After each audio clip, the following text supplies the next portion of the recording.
Kasagaran gid nga rason nga di time step outside of our comfort zones, nganong di nato i-pursue atong mga gustong ta i-pursue. Kay kanang nahadlok na tadaan. Nahadlok na, bisan wala pa nato nasulayan. Gikulbaan na daan, gibati nagkahadlok. Dagan kaayong mga what ifs ang nagdagan-dagan na sa utok. What if mapalpak? What if masakitan na sad ko? What if dili ni mao? What if, what if?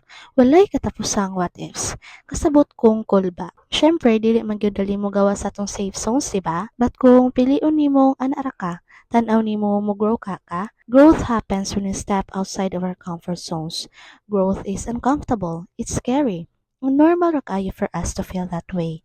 But I hope this will be a go signal para nimo. Nga no matter how scared you are to do the things you want to try, do it anyway. Don't be afraid of failure.